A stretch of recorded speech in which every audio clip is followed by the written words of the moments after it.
Well, I guess I could start out with another, housing bubble nonsense, pop some other country. But no, another issue, and it's an important issue, almost as important as the housing issue. And the reason that housing issue is really at the top is because a house for 90 something percent of the population of Earth uh, is the most expensive thing you will ever buy in your life. One house, most expensive thing you'll waste your money on in your life. That's typical. What's the second most expensive thing? Vehicle, car, automobile. So Zero Hedge has a great article on all these lease renewals coming up. And he's got a little chart here. They, I should say, have a chart going back to 2012.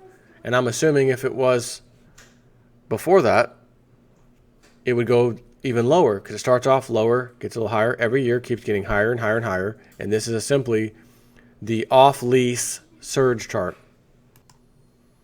So as I was going to show you, I guess, on this chart, this is America's off-lease surge. You lease a car for 3 years, you give it back. And they make a great point of the American sheeple mindset of why so many people are leasing. I never could figure it out myself. Like, why do people lease a freaking car? You never own it. You're just kind of perpetual payments over and over. You're never going to own it. You're always going to have this car payment. Who wants that? Well, I think I figured out the answer. But first, let me just take a peek at this little chart. 2012 to 2017, and they said 2018 is going to be worse than 2017. So just a few years ago, it was under 1.5 million vehicles. Now, it's grown to over 3 million, almost 3.5 million. Just a few short years. And again, 2018 is going to be worse than that. So why is this a problem? Why does it matter? Well, let's take a look. I think Zero Hedge has nailed it. For months, we've warned that declining used car prices could spell disaster for subprime auto securitizations. And they have a link. See, slumping used car prices spells disaster for subprime auto securitization from a previous article they put up. While it's always difficult to predict the exact timing of when bubbles will burst, a combination of record high lease returns in 2017 and 2018 combined with rising interest rates could imply that the auto bubble is on the precipice. Precipice of what? Of disaster.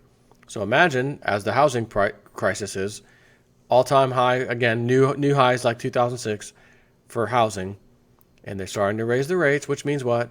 Prices must come down. They're going to have to prick that bubble. Same reason this bubble has to be pricked. You're going to raise rates, got a problem. As Bloomberg recently pointed out, strong used car pricing is a critical component required to prop up the overall auto market. While Americans love their brand new cars, if used car prices become too soft, then substitution can hurt new car sales. Add to that the impact of falling residual values on the finance arms of the auto OEMs, and you have all the ingredients required for an auto market meltdown. A glut of used cars or vehicles has started to depress the prices. Now, I'm going to tell you right now, because I mentioned this recently, I was looking online a few months ago, maybe 2 months ago, and I was like, oh man, they got these fully electric vehicles that are off lease. And man, a lot of them have really low miles, 20,000, 14,000. I saw one that was 7,000 or 8,000, all off lease. I'm like, that's freaking crazy. And they only, I'm talking 2015, because this would have been 2016 that I was looking at this. From the years 2013 to 2015, they had models of those years, cars. And they were like 10,000, 11,000, 12,000, 13,000. It was like the highest one I think I saw. I'm thinking, wow, that's only a year old. Or that one's 2 years old, but it's only got 15,000 miles on it. What's going on here? It's just crazy. Is it just the Leaf? The electric car can only go 100 miles, so people just don't want to use it, I'm thinking, well, who's traveling, 50 miles back and forth every day? I know some people do, but boy, sure, most of us, we live 10, 15, 20, 30 minutes away maybe. That doesn't mean 50 miles. You take it, you plug it in at work, or plug it in when you get home. Either way, you charge the battery back up. Like, it just didn't make sense to me. But I was seeing a lot of them. So I'm like, oh, there's kind of a little bit of a glut on these vehicles. So maybe we're seeing something after all. So it says a glut of used vehicles has started to depress prices. That trend will intensify as Americans will return 3.36 million leased cars and trucks this year, another jump after a 33% surge in 2016, according to J.D. Power. The fallout has already begun, with Ford Motor Company shaving $300 million from its financial services arm's profit forecast for this year. Now, again, when you talk about their financial services, that's, come and get a new car or even a used car, we'll finance it for you. Right. They said Ford is the canary in the coal mine, said Marianne Keller, a former Wall Street analyst who's now an auto industry consultant in Stamford, Connecticut. This drag may be hitting the rest of the industry too. A National Automobile Dealers Association index of used vehicle prices declined each of the last 6 months of last year. If used values weaken more than anticipated, it can lead to losses across the industry, hitting car makers, auto lenders, and rental companies. Unfortunately, the volume of lease returns is not only expected to grow even more in 2018, with returns expected to approach 4 million units. As J.D. Power points out in its most recent NADA or NADA used car guide industry update, the flood of lease returns is driving used car prices even lower. Of course, how we got there is fairly obvious. And here's where I think they make the point of why people are choosing to lease all of a sudden. Over these last few years, the leases just keep going up. Which also means the amount of leases coming back into the market for sale also go up. Because a lot of times after these cars are leased, the auto dealer or whoever was doing it, they just put them on the market to sell it used. So you lease it for 3 years and then it's sold, gone. Of course, how we got there is fairly obvious. The majority of Americans buy cars based on one factor. And this is the same factor that I always talk about. You can only afford so much for your rent or mortgage payment. Therefore, you can only afford a certain house price, regardless of what the interest rate says. Or not regardless, but because of what the interest rate says, you can afford. The majority of Americans buy cars based on one factor, monthly payment. And when it comes to managing your monthly payment to the lowest level possible, leasing is the way to go. Per the bank rate calculator below, buying a $30,000 car comes with a monthly payment of around $600, while leasing the same vehicle might only cost $420 per month. Of course, why buy a $30,000 Ford for $600 as far as a monthly payment goes when you could lease a $40,000 BMW for $560? You can afford it so long as you can cover the monthly payment, right? Not surprisingly, these dynamics have caused lease share of U.S. vehicles to skyrocket in the wake of the Great Recession. And here's the key word, or the key phrase: as people seek to maintain their excessive lifestyles on smaller budgets. Remember what I told you my mom said when she moved in with my sister? My dad was arguing with her about something, and she got angry. I refuse to live in poverty. Because we're telling her you can't buy that, quit spending, you can't do, I refuse to live in poverty. You are living in poverty. You moved in with your daughter, my sister. If that wasn't there, you're on the street homeless. So you're there. You can't refuse what life has thrown in your face. You can't refuse your house being, F1 tornado or something, or F5 tornado comes barreling through your house.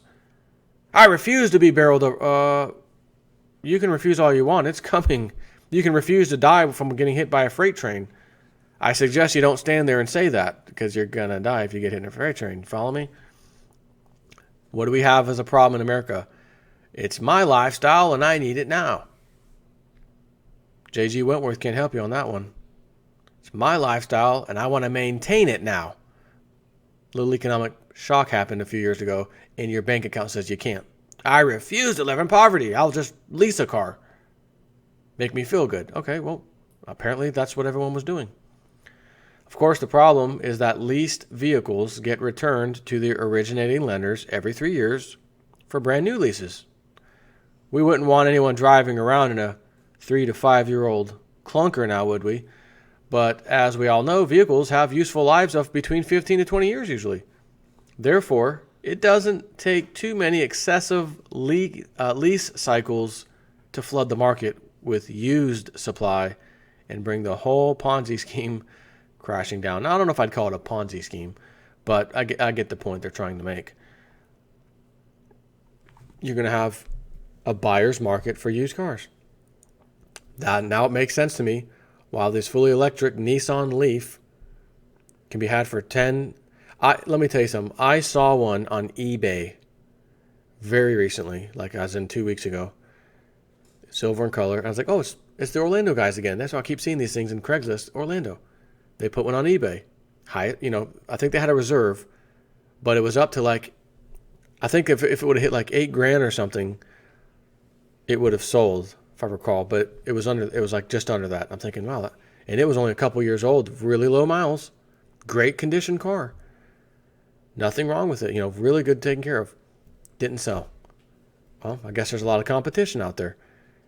Maybe those cars, for whatever, again, you can only go 100 miles. Clearly, that might bother some people, whatever. And from what I heard, the model that comes out, I think this year, 2017, is going to at least double the mileage, or a little more than double the mileage, to like 225 miles or something like that. And I thought to myself, now that might be the one old J Snip waits for. Get rid of my 2004 X Crown Victoria police car, bent up push bumper, hole in the front by the hood.